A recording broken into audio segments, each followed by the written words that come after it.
एक तरफ इंसान ने इतनी तरक्की कर ली है कि धरती को छोड़कर वो अंतरिक्ष में जीवन की संभावनाएं खोज रहा है, और दूसरी तरफ इसी धरती की आधी आबादी यानी औरतें आज भी अपने सम्मान और बराबरी के लिए लगातार संघर्ष कर रही हैं।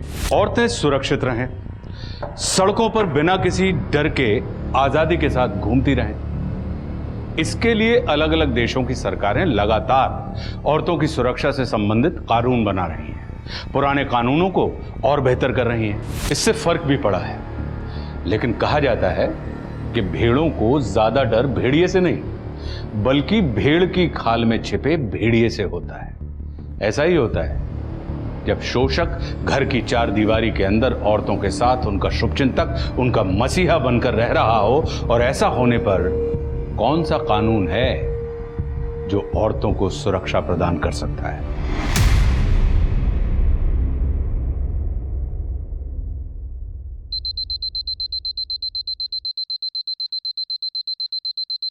मिथिला, अंकर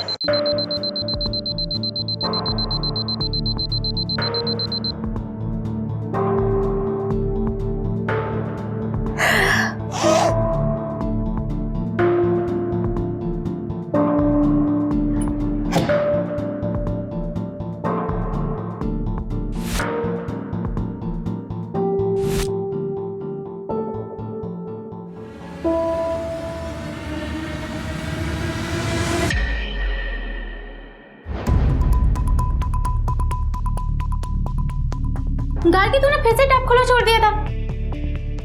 यार ध्यान में नहीं रहा होगा मेरे। हाँ पर पानी तो खत्म हो गया, टंकी खाली हो गई है, मुझे लेट हो रहा है। फिर से उस मकरंद के पास जाना पड़ेगा, मोटर चलाने के लिए बोले। मतलब प्लीज यार। टैप तूने खोल के छोड़ा है, अब तू चलेगी मेरे साथ। अरे मत कर ऐसे, मेरे को लेट हो रहा है, उठ। मतलब क्या कर रही है यार? मेरे को अकेले नहीं जाना है, चल।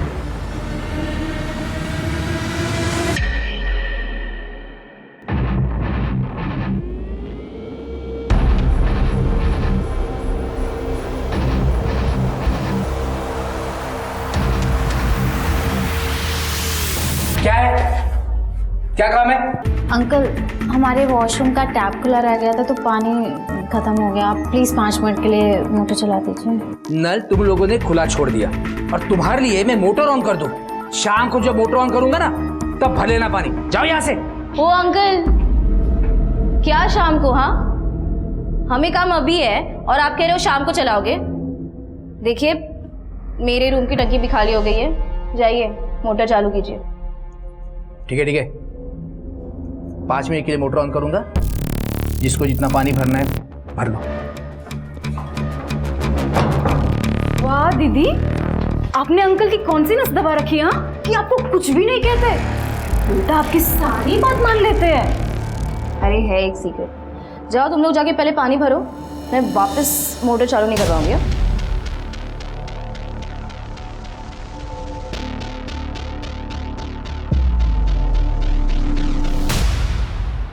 हाँ अक्षिता,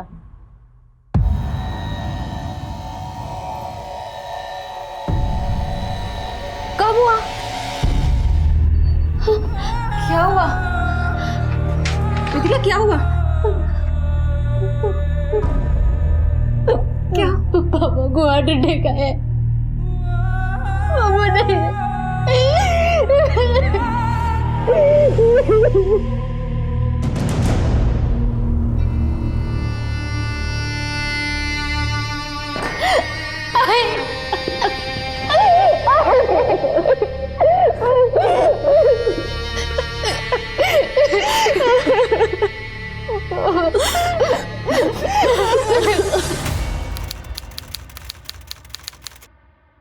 और कोई रास्ता नहीं है मेरे पास। बाबा हम लोगों के लिए कोई भी सेविंग छोड़ के नहीं गए। मैं पढ़ाई करना भी चाहूंगी तो भी नहीं कर पाऊंगी। आई को मेरी जरूरत है यहाँ पे, वो अकेले मैनेज नहीं कर पाएंगी। अरे तो वहाँ पे रह के आंटी की कैसे हेल्प कर पाएगी? मिथिला, तुझे वहाँ पे कोई ढंग की जॉब नहीं मिलेगी। देख मेरी बात मान, पढ़ाई मत छोड़, लास्ट ईयर है ये। तू समझ रही है बात को? देख तू यहाँ पे आजा कोल्हापुर में, तू जॉब करके पढ़ाई और फैमिली दोनों को हेल्प कर सकती है ना।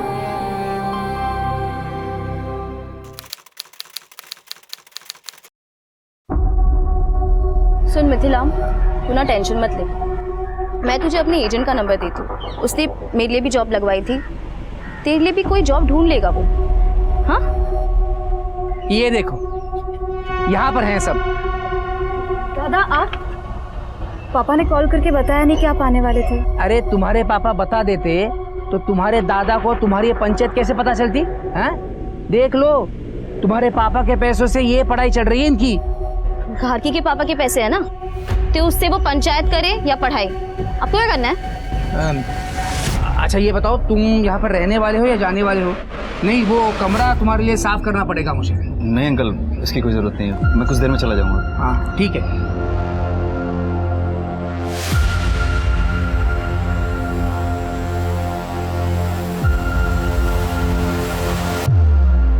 मिथिला, तुम्हारे पापा के बारे में पता चला मुझे गार्गी से। आई एम रियली सॉरी, पर तुम चिंता मत करो, हम सब हैं तुम्हारे साथ। ओके? Thank you.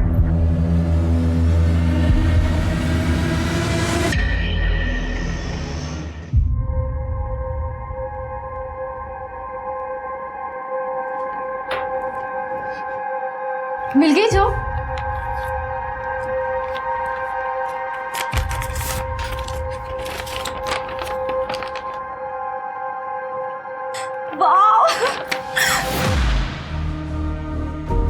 क्या हुआ?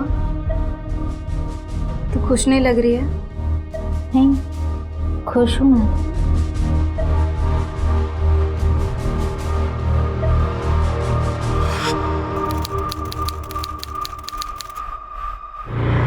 बस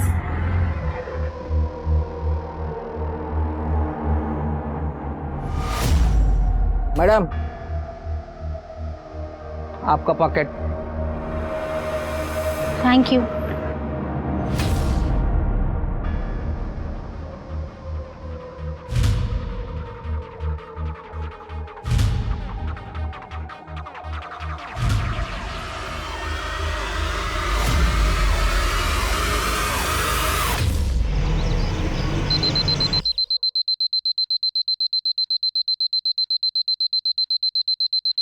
मिथिला, मिथिला क्या करे फोन? मिथिला,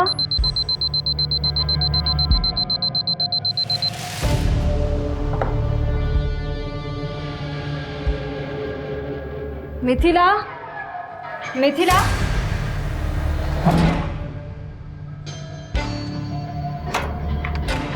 मिथिला, दीदी मिथिला को देखा क्या? यहाँ पे आई थी? नहीं मिथिला नहीं, अरे यहाँ नहीं आई। क्यों? क्या हुआ? अंकल, आपने मिथिला को देखा क्या? नहीं तो। कहाँ गई मिथिला? मिथिला, मिथिला, मिथिला, मिथिला, मिथिला क्या?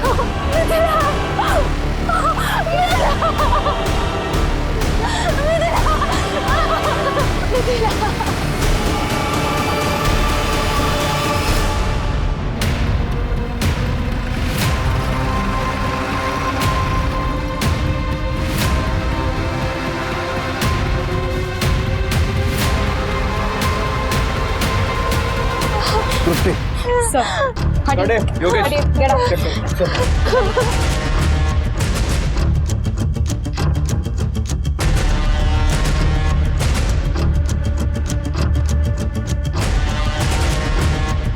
बॉडी पे कलाई काटने के अलावा और कोई घाव नहीं है। शायद इस लड़की ने सुसाइड किया है। किस चीज़ से काटी है कलाई? ब्लेड, चाकू कुछ मिला? नहीं सर, कोई सुसाइड नोट भी नहीं है। सिर्फ ऐसा कैसे हो सकता है कि लड़की ने अपनी कलाई काट ली और जिस चीज़ से कलाई काटी वही नहीं मिल रही? लड़की का कमरा चेक करो, हो सकता है वहाँ सुसाइड नोट भी मिल जाए। सर,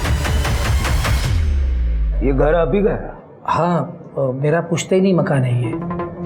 क्या नाम है आपका? मकरंद तांबे। वो जो लड़की है वो आपकी कौन लगती थी? साहब वो मेरी किराएदार है, किराएदार थी साहब, मिथिला हेगड़े। साहब वो ये जो है ना, ये गार्गी जो पहली वाली लड़की है ना, वो उसकी रूममेट है। क्या हुआ, सुबह जब इसकी आँख खुली तो मिथिला उसको कमरे में दिखी नहीं, इसलिए घबरा कर मेरे पास आई। फिर हम सब लोग उसको ढूंढने के लिए गए तो वो वहाँ ऊपर पड़ी मिली। क्या कर रही थी वो ग्रेजुएशन करती थी साहब, और साथ साथ नौकरी भी करती थी। ये सारी लड़कियाँ मेरी किराएदार है। ये गार्गी जो है वो ग्रेजुएशन के 3rd ईयर में है। ये आरुषि है, ये नौकरी करती है। और ये नैनिका है, वो ग्रेजुएशन के 1st ईयर में है। ये रेसिडेंशियल प्रॉपर्टी में आप गर्ल्स का पीजी हॉस्टल चला रहे हैं, लाइसेंस है आपके पास? हाँ साहब, लाइसेंस है मेरे पास। और साहब ये सारी लड़कियों का पुलिस वेरिफिकेशन भी हो गया है। ये मैडम जानती है ना मेरे को। साहब यहाँ पे जो भी नई लड़की आती है ना, मैं सबसे पहले उनका वेरिफिकेशन करवाता हूँ साहब।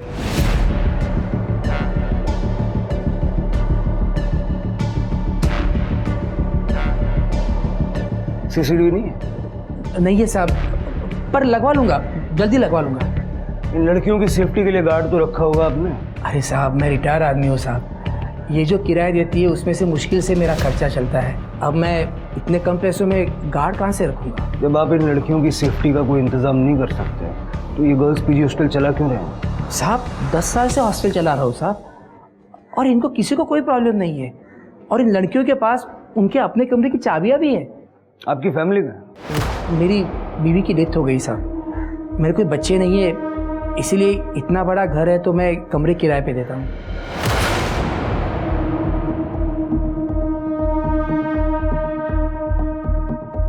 कल रात यहाँ पर आप और ये लड़कियाँ ही थी या कोई और भी था? नहीं साहब, कल रात को ये गार्गी है ना, उसका भाई यहाँ पर आया था, वो रहा था यहाँ पे। अच्छा ये बताओ, तुम यहाँ पर रहने वाले हो या जाने वाले हो? क्या नाम है उसका? शक्ति। तो ये लड़कियों के पीजी हॉस्टल में आपने लड़के को कैसे ठहरने दिया? एक्चुअली क्या है साहब, ये जो गार्गी है ना, इसके पिताजी बाबूराव, ये मेरे पुराने दोस्त हैं।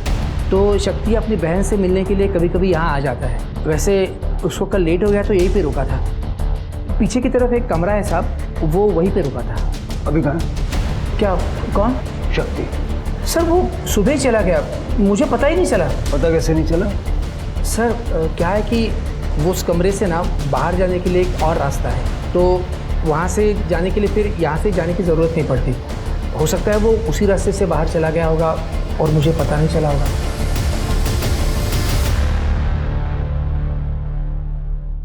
योगेश कुछ मिला? सर यहाँ पे कुछ नहीं है। चढ़ना ऊपर। Okay sir. चढ़ सकते हो? हाँ सर। आराम से आराम से।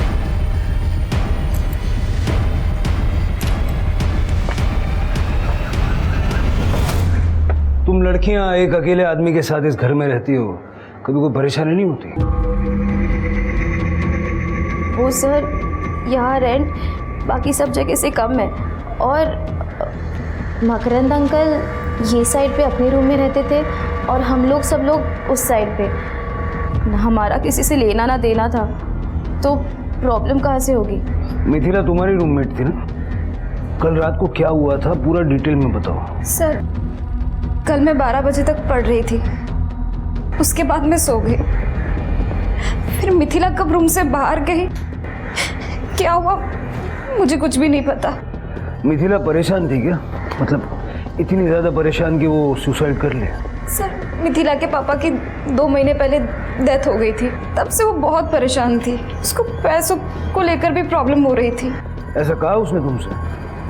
जी सर। सर पर जब से उसकी जॉब लगी थी ना, मुझे ऐसा लगा ही नहीं कि उसको कोई प्रॉब्लम हो भी सकती है।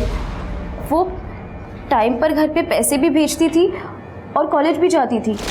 इनफैक्ट काफ़ी खुश थी वो, और एक बार तो उसने हमें पार्टी भी दी थी। नहीं दीदी, वो खुश रहने का सिर्फ दिखावा कर रही थी बाहर से। सर वो अंदर से बहुत परेशान थी, क्योंकि मैंने खुद कितनी बार मिथिला को रात को चुप चुप के ऐसे रोते हुए देखा है। मिथिला का किसी से कोई अफेयर वगैरह था क्या? नहीं सर, अगर ऐसा कुछ होता तो वो मुझे जरूर बताती।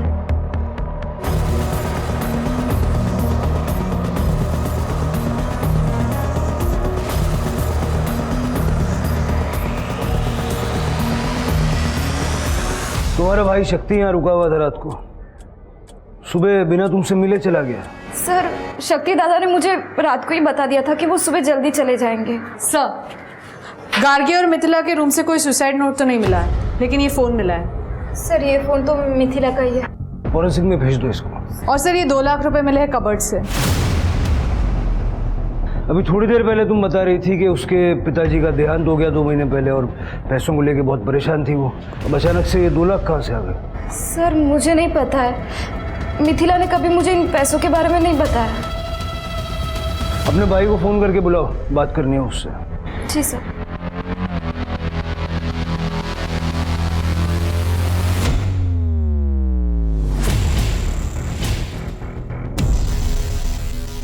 मकरंद का कहना है कि गार्गी का भाई शक्ति यहां से बाहर गया।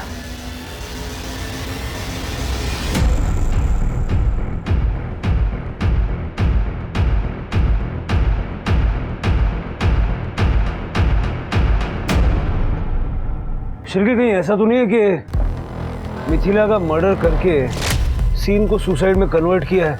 क्योंकि अदरवाइज ब्लेड चाकू जैसी कोई चीज़ तो हमें मिलती जिससे उसने नस काटी। मुझे भी ऐसे ही लगता है सर। ये बाउंड्री देखिए ना, इस पे कोई भी आसानी से चढ़ के घर की छत पे चढ़ सकता है, और अगर कोई ऊपर से मदद करने वाला हो तो ये काम और भी आसान है। हो सकता है कि आने वाला मिथिला का बॉयफ्रेंड हो या इन तीनों लड़कियों में से किसी एक का बॉयफ्रेंड। मिथिला और इन तीनों लड़कियों के साथ साथ मकरंद का सीडीआर भी निकल गया। पता करो कि इन चारों लड़कियों में आपस में बनती कैसे थी।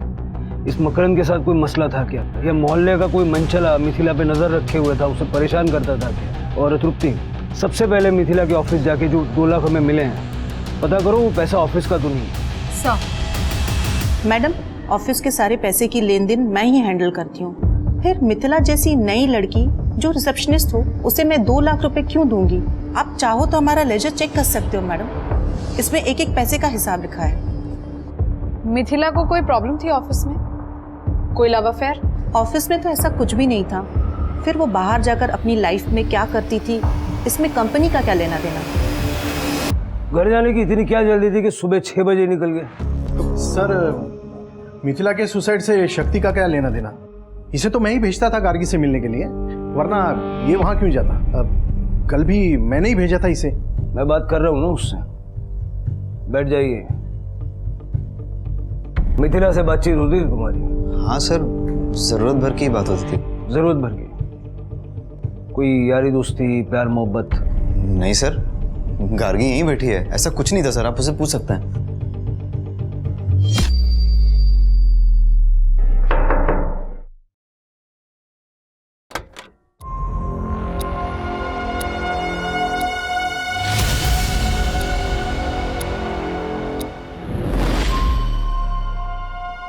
कुछ दिखाओ। वही देखने की कोशिश कर रहा था।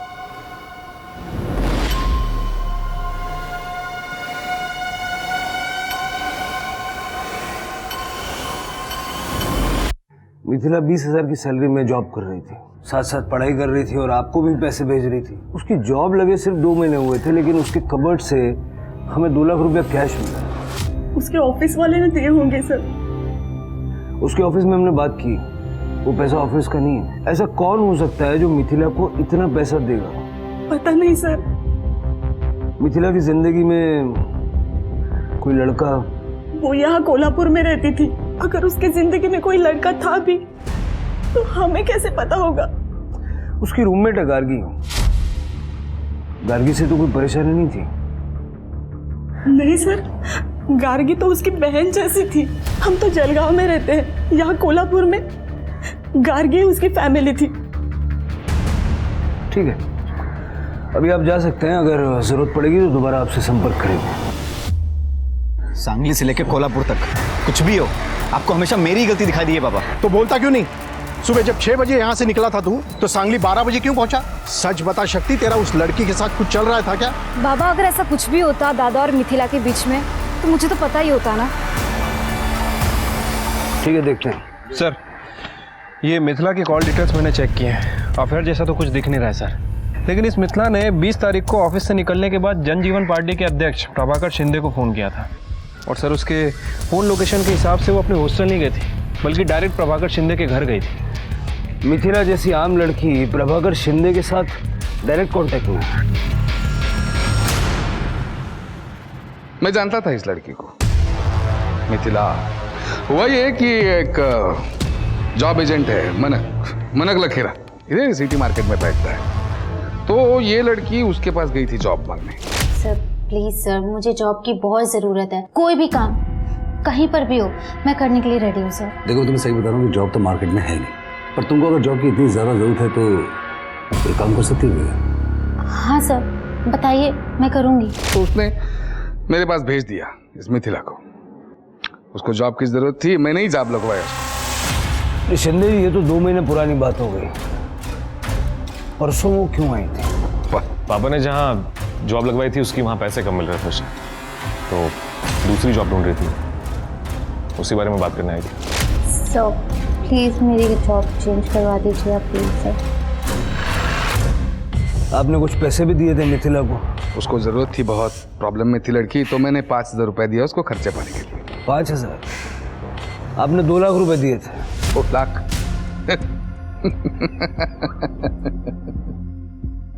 क्या धवल, इतने पैसे है क्या आजकल पॉलिटिक्स में? सर ये आपकी नजरिए का प्रॉब्लम है।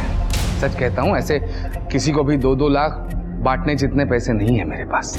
मैं मान रहा हूँ ना, मैंने 5,000 रुपए दिए उसको, उसके ऊपर एक पैसा नहीं दिया। सर मिथिला ने मुझसे बात की थी।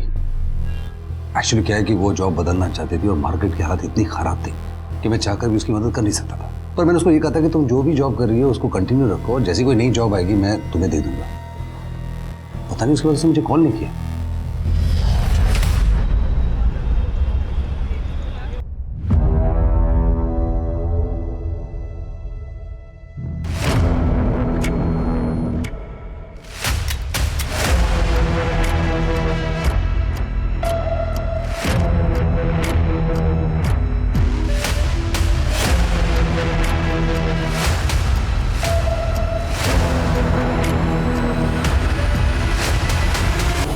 मिथिला अपनी औकात से बाहर आ रही थी और अब तुम अपनी औकात से बाहर आ रही हो। मैंने अभी अपनी औकात दिखाई नहीं है। अगर औकात दिखा दी तो बर्बाद हो जाओगे। धमकी दे रही तू मुझे? धमकी ही समझ लो, क्योंकि सीधी बात तो तुमको समझ में आएगी नहीं।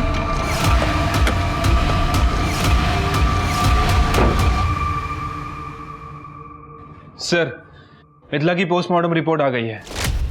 सर रिपोर्ट के हिसाब से मिथिला 2 मंथ प्रेग्नेंट थी, लेकिन उसने सुसाइड किया है या मर्डर ये कंफर्म नहीं हो पा रहा।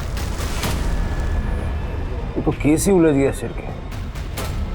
डॉक्टर्स को बोलो कि मिथिला के बच्चे का विसरा प्रिजर्व करें, क्योंकि ये बच्चा उसके मर्डर या सुसाइड का कारण हो सकता है। और मिथिला की माँ से बात करो।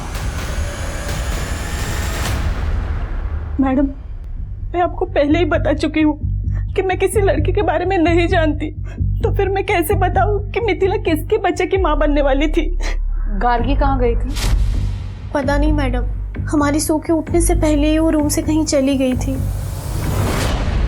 हमें नहीं पता गार्गी कहाँ है, और इनफैक्ट मिथिला की प्रेगनेंसी की बात भी हमारे लिए बहुत ज़्यादा शॉकिंग थी।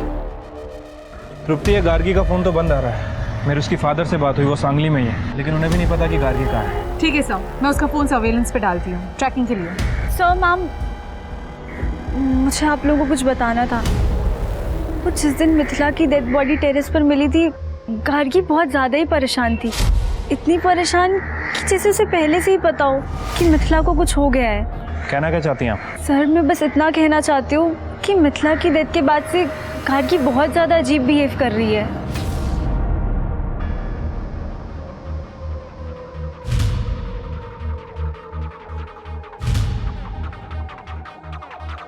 आपस की बात पुलिस को क्यों बता रही है? तो झूठ थोड़ी ना बोल रही हूँ दीदी, जो सच है वही बोल रही हूँ।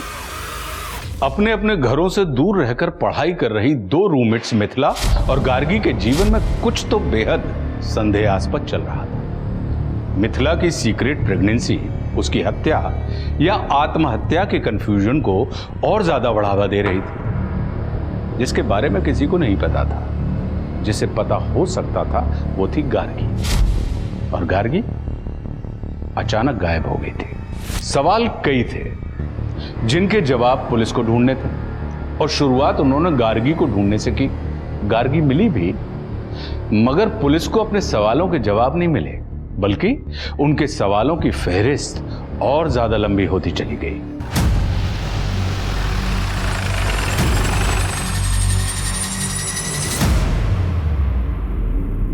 सर यहाँ 1 महीने पहले टेक्निकल रीजंस की वजह से कंस्ट्रक्शन का काम बंद हो गया था, लेकिन आज जब लेबर्स फिर से काम शुरू करने आए तो उन्हें खुदाई में ये डेड बॉडी मिली और लेबरर्स ने हमें इन्फॉर्म किया है। गार्गी की बॉडी है सर। पहले मिथिला और अब आपकी बेटी गार्गी, दोनों का इस तरह से मारा जाना इत्तेफाक तो नहीं हो सकता।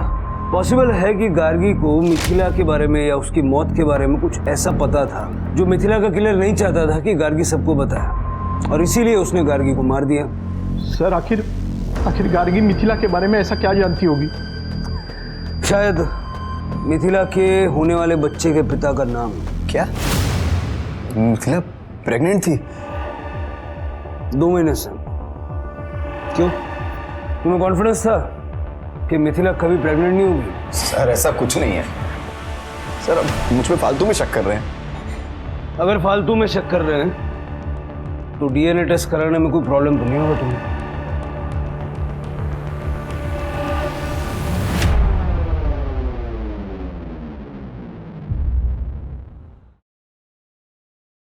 आरुषि दी,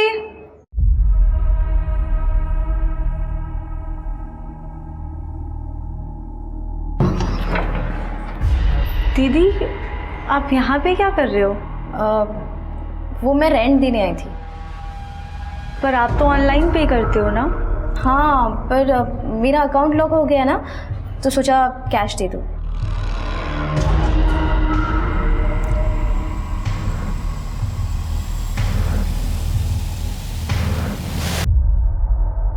सर, गार्गी की मौत गला घोटने की वजह से हुई है।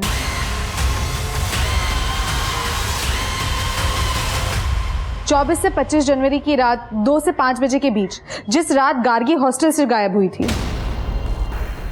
सर मैंने गार्गी के फ़ोन लोकेशन और कॉल डिटेल्स चेक की है। एक इम्पॉर्टेंट बात सामने आई है सर। इनके हिसाब से गार्गी भी प्रभाकर शिंदे के यहाँ गई थी 25 तारीख को रात में 1 बजे।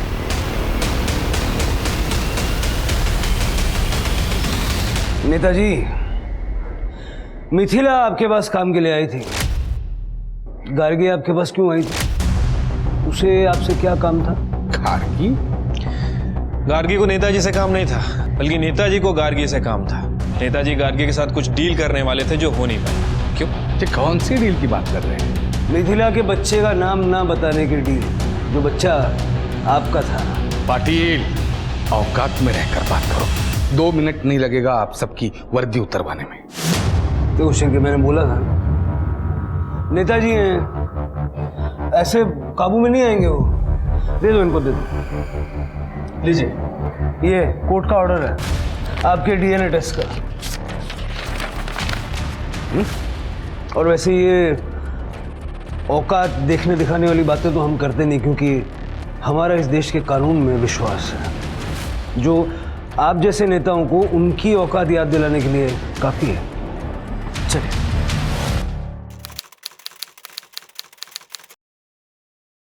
सर, मिथिला के बच्चे का डीएनए शक्ति से मैच नहीं कर रहा है, लेकिन प्रभाकर शिंदे से 50% मैच कर रहा है। प्रभाकर शिंदे का ब्लड रिलेटिव, यानी उसका बेटा धवल शिंदे। सर मेरा कोई अफेयर नहीं था मिथिला के साथ। मैंने तो उसे पापा के साथ देख लिया था सोते हुए। नशे में था सर मैं। इतनी खूबसूरत लड़की को देख के दिमाग खराब हो गया था मेरा। और उसके बाद जब वो घर से निकली तो पीछा किया उसका मैंने। जिस बच्चे के साथ तो सोती है ना, बाप है वो मेरा बाप के साथ सो सकती है।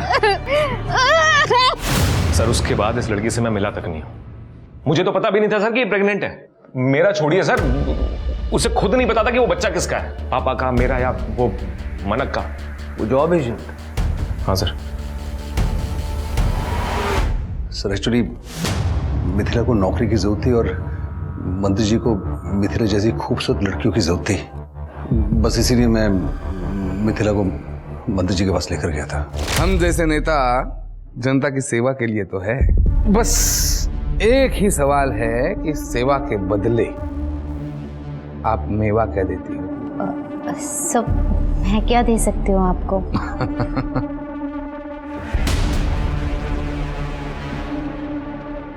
खुद की तरफ देख के तो देखो क्या दे सकती हो। एक बार हाँ बोलकर तो देखो। दुनिया कदमों में लाके रख दूंगा। दुनिया, हाँ। अरे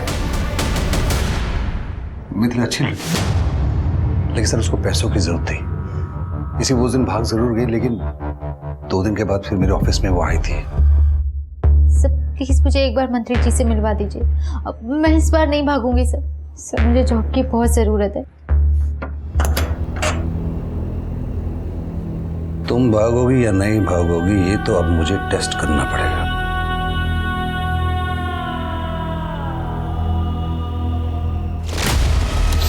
अरे तो तुम के दलाल अपना झूठा मेरे को भेजेगा तू सली। अरे शट, तो पहले तुमने मिथिला का रेप किया, बाद में नेताजी के पास ले गए तो तुमने उसका रेप किया, और उसके बाद तुम्हारे बेटे धवल ने उसका रेप किया। जब वो प्रेग्नेंट हो गई तो तुम्हारे पास आई। बाप की थाली में मुंह मारेगा तू, और वो भी अकल नहीं है। पापा नादानी में हो गया। अब मंत्री जी इस लड़की का क्या करना है? बच्चा है पेट में तो गिरा दो। ये 2 लाख रुपए। पर मैं अबॉर्शन नहीं कराऊंगी, अबॉर्शन कराना पाप होता है। सर मिथिला तो एबॉर्शन के लिए मान ही नहीं रही थी, मैंने जैसे तैसे उसको मनाया, पता नहीं उस रात को जाके उसने सुसाइड क्यों कर लिया, मैं समझ नहीं पाया। मिथिला ने सुसाइड नहीं किया और ना ही वो कभी एबॉर्शन के लिए मानी थी। तुम लोगों ने उसे मार के सुसाइड का सीन क्रिएट किया। नहीं सर, मैं एक्चुअली अगले दिन एबॉर्शन के लिए उसके साथ जाने वाला था। उस वक्त उसने सुसाइड किया या उसका मर्डर हो गया ये मुझे सच में नहीं पता है। गार्गी को उसने सब बता दिया था ना तुम लोगों के बारे में? हाँ, बताया था सर। फिर गार्गी ने हमें क्यों नहीं बताया? वो आपको क्यों बताती सर? उसका फायदा तो चुप रहने में था। देखो नेताजी, आपकी लोकल वर्क्स डिपार्टमेंट में काफी पहुंच है, वहाँ पे जॉब निकली है, मेरी जॉब लगवा दो। 1 मिनट, लेकिन इस काम के लिए आप इतनी आधी रात ऐसे अचानक? मैं किसी को कुछ नहीं कहूंगी, आपके और मिथिला के बारे में। ओह, तो गार्गी तुम लोगों को ब्लैकमेल कर रही थी, इसलिए तुम लोगों ने उसे मार दिया ताकि तुम्हारी मुसीबत जड़ से खत्म हो जाए। हत्या राजनीति में सबसे आखिरी रास्ता होता है सर, सबसे पहला नहीं। आज तक मैंने इतने लड़कियों को नौकरी लगवाई है, एक और, उसमें क्या क्या कठिन था? इस बात की क्या गारंटी थी कि गार्गी फिर से ब्लैकमेल नहीं करती? सर जब करती तब देखता, लेकिन अब जब सीधी उंगली से घी निकल रहा है तो उंगली टेढ़ी करने में कुछ मतलब ही नहीं था।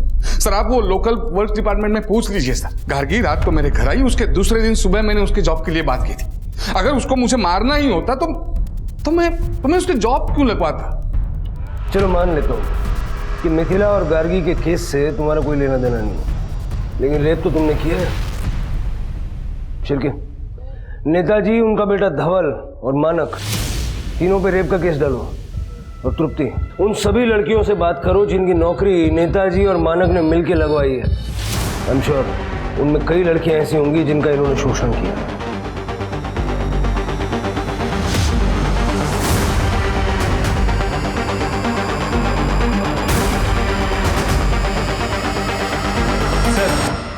ये प्रभाकर सही कह रहा था, इसने एक लोकल वर्क डिपार्टमेंट में गार्गी की जॉब के लिए बात भी की थी सर। लेकिन जनवरी 22, 23, 24 प्रभाकर, उसका बेटा धवल और वो जॉब एजेंट मानक, इन तीनों की फ़ोन की लोकेशन ना तो मिथिला के हॉस्टल के पास की है और ना ही उस कंस्ट्रक्शन साइट की जहाँ में गार्गी की डेड बॉडी मिली।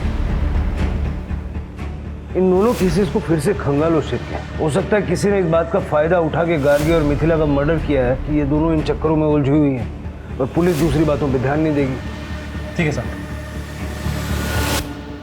सर मैं तो 6 महीने से ज़्यादा नहीं रह पाई मकरंद अंकल के पीजी में। वो लड़कियों को ना ऐसे घूरते थे जैसे खा ही जाएंगे। वहाँ तो सिर्फ आरुषि ही रह सकती थी और वो अभी भी वहीं रह रही है। आरुषि? Yes madam. वैसे तो मकरंद अंकल सब लड़कियों पर बहुत हावी रहते थे, लेकिन आरुषि को वो कुछ बोल ही नहीं पाते थे। लगता है डरते थे वो उससे। सर ये मकरंद कैरेक्टर का ढीला आदमी है, इस रीज़न के वजह से मकरंद के पीजी में कोई लड़कियां ज़्यादा दिन तक रुक नहीं पाती थी। लेकिन सर ये आरुषि पिछले 3 साल से मकरंद के पीजी में रह रही है। और सर मकरंद के पीजी में जितनी भी लड़कियां हैं सभी का कहना है कि मकरंद आरुषि से डरता है। और मैंने मकरंद के बैंक स्टेटमेंट भी चेक किया है सर, सभी लड़कियों ने पीजी का रेगुलर रेंट उस पर ट्रांसफ़र किया है, लेकिन आरुषि का कोई भी रिकॉर्ड नहीं है। मतलब ये आरुषि रेंट नहीं दे रही? सर सिर्फ आरुषि ही नहीं, आरुषि की रूममेट नैनिका जो मकरंद के पीजी में 4 महीने पहले शिफ्ट हुई है, उसने भी सिर्फ मकरंद को 1 महीने का रेंट दिया है। उसके बाद उसने भी मकरंद को रेंट देना बंद कर दिया है। सर आरुषि दी ने बोला था कि मैं उन्हें अपना रेंट दे दिया करूँ, तो फिर अपना रेंट मिलाकर मकरंद अंकल को पे कर दिया करेंगी। तो मैं वही करती थी, मैं हर महीने अपने हिस्से का रेंट आरुषि दी को दे दिया करती थी। नैनिका, तुम्हें पता है आरुषि ने पिछले 3 साल से रेंट का 1 रुपया भी नहीं दिया है। इनफैक्ट वो तुम्हारे पैसे भी अपने पास रख रही थी। नहीं सर, मैं अपना और नैनिका का रेंट मकरंद अंकल को कैश में देती थी। अगर रेंट कैश में देती थी तो मकरंद कोई रिसीट वगैरह देता होगा ना, दिखा दो। सर इतने दिन से हम वहाँ रह रहे थे, इतना भरोसा तो था अंकल पे। कितना रेंट है तुम्हारा? 6000। तो ये 6000 तुम घर पे तो छापती नहीं होगी ना, बैंक से विड्रॉ करती होगी। अपना बैंक का स्टेटमेंट दे दो। वो सर साफ साफ बताओ, तुम्हारे और मकरंद के बीच क्या चल रहा था जो वो तुमसे रेंट नहीं ले रहा था? चक्कर चल रहा था आरुषि दी का मकरंद अंकल के साथ, ऐसा सारी पीजी की लड़कियां बोलती थी। सर चक्कर तो उस नैनिका का चल रहा था गार्गी के भाई शक्ति के साथ। सर ये बात सच है कि मैं शक्ति को पसंद करती थी, लेकिन वो 1 नंबर का कमीना है। अगर मेरा बस चले ना तो मैं उसका मुंह नोच लूं। क्यों?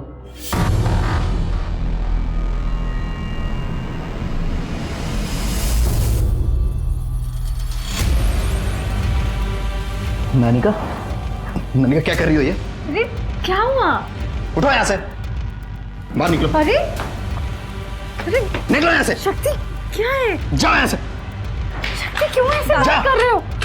दादा क्या हुआ? पूछो इस नानिका से, जबरदस्ती गले पड़ी है मेरे। ओए शक्ति, एक तो सुबह से मेरे आगे पीछे घूम रहा है और अभी बोल रहा है मैं तेरे गले पड़ी हुई। हाँ सीधा सीधा बोलना कि तेरे बस का कुछ भी नहीं है। नहीं क्या? अपने भाई का इलाज कराओ, वरना मोहल्ले वाले ना शादी के बाद मजे लूटेंगे। तमीज, अपना मुंह संभाल के बात कर। शक्ति ने तुम्हारी बेइज्जती कर दी और गार्गी ने सबके सामने तुम्हें थप्पड़ मारा। बुरा तो बहुत लगा होगा तुम्हें। हाँ सर, लगा तो था, इसी वजह से गार्गी और मेरे बीच में बात नहीं होती थी। शक्ति गार्गी का भाई था, गार्गी मिथिला की रूममेट थी। उन दोनों ने नैनिका को सपोर्ट नहीं किया, समझ में आता। लेकिन तुम तो नैनिका की रूममेट थी, तुम्हें तो उसे सपोर्ट करना चाहिए था। मैं कैसे सपोर्ट करती उसको सर? मैं जानती थी कि नैनिका खुद अपने आप को फोर्स करती थी शक्ति पर। मैंने खुद देखा है सर। खुद देखा मतलब? दरअसल वो पीजी हॉस्टल सिर्फ हॉस्टल नहीं है, मकरंद अंकल का फिल्म स्टूडियो है।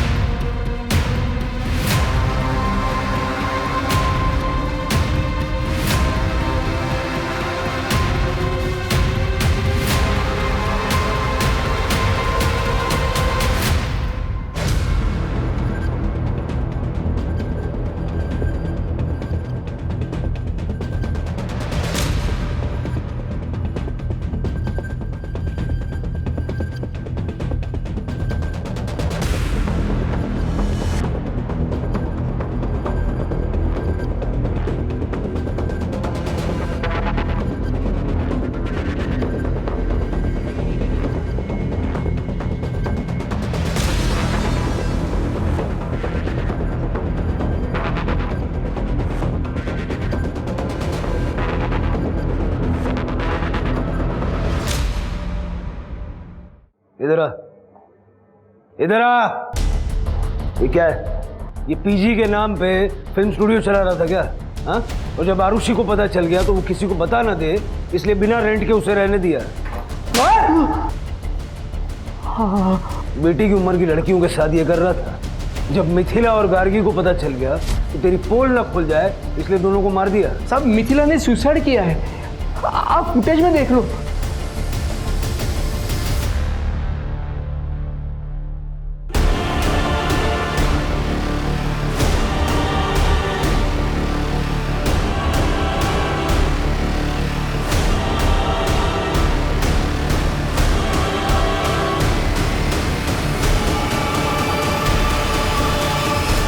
साहब सुबह जब मैंने ये फुटेज देखा तो दौड़कर मैं टेरेस पर गया साहब। तब तक मिथिला मर चुकी थी। उसने अपनी हाथ की कलाई काटने के लिए मेरे किचन का चाकू इस्तेमाल किया था। मैं डर गया, इसलिए चाकू लेकर वहां से भाग गया। साहब आरुषि जानती है सब कुछ, उसने भी फुटेज देखा है सारा। और गार्गी? उसका नहीं पता साहब मुझे, वो तो अपने कमरे में थी नहीं। उस रात कार में बैठकर वो गार्गी के जाने का फुटेज है? हाँ है।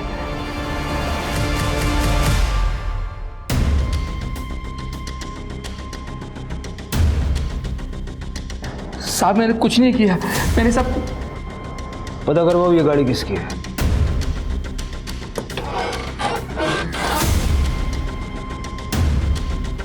सर इधर आइए। ये देखिए सर, इन औजारों पे लगी मिट्टी को लैब में टेस्टिंग के लिए भेजो। और कंस्ट्रक्शन साइट की मिट्टी से ये मिट्टी मैच होती है क्या देखो। मेहमान आ गए क्या थाने? जी सर। तुम्हारी गाड़ी में जो औजार है ना, उनकी मिट्टी कंस्ट्रक्शन साइट की मिट्टी से 100% मैच होती है। अब ज्यादा मेहनत मत करवाओ, बताओ क्यों मारा गार्गी को? सर मैंने नहीं मारा गार्गी को। देखो ये तुम्हारी गाड़ी है, कहाँ जा रही है गार्गी इसमें बैठ के? हाँ सर, ये कार तो मेरी है, लेकिन ये कार हमेशा गैरेज में खड़ी रहती है। कभी कभी मेरा बेटा शक्ति इसे निकालता है ताकि चलती फिरती रहे। 24-25 जनवरी की रात को शक्ति लेके गया था ये गाड़ी? 24-25, हाँ सर, शक्ति के किसी दोस्त का बर्थडे था तो वो ये कार लेकर गया था।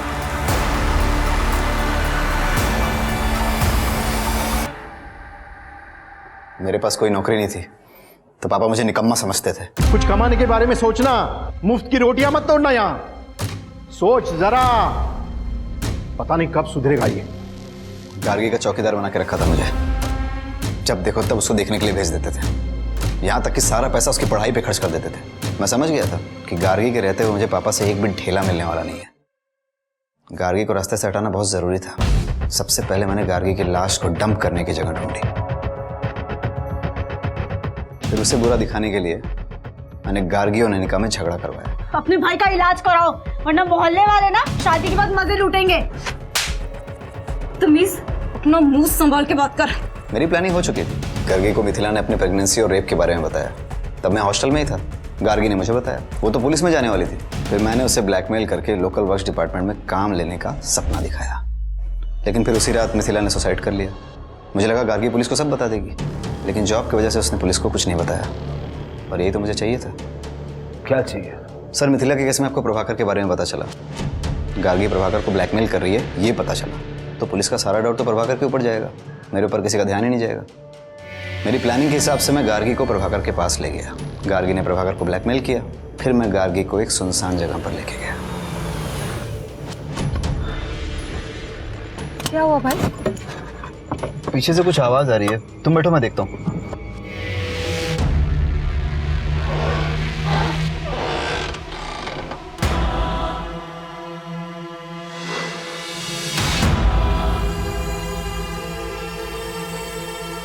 तो गार्गी की लाश को गाड़ी में डाल के कंस्ट्रक्शन साइट पर डंप कर दिया। भगवान तेरे जैसा भाई किसी बहन को ना दे। माना मिथिला की जिंदगी में मुसीबतें थी और उसने शॉर्टकट अपनाकर गलती भी कर दी, मगर जब उसे अपनी गलती का एहसास हुआ तब वो अपनी गलती सुधारकर नई शुरुआत कर सकती थी। लेकिन उसने ऐसा नहीं किया, बल्कि उसने आत्महत्या का रास्ता चुना। और आत्महत्या तो कोई रास्ता ही नहीं है, ये तो रास्ते का अंत है।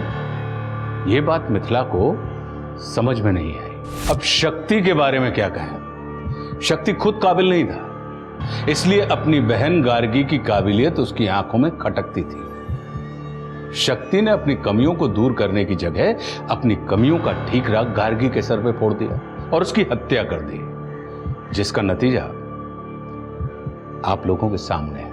अब मैं आशुतोष राणा विदा लेता हूं आपसे। हम फिर मिलेंगे एक ऐसी कहानी के साथ जो आपको रखेगी सतर्क और जिंदगी को सुरक्षित।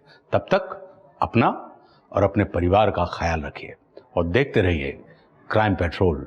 सतर्क। जय हिंद।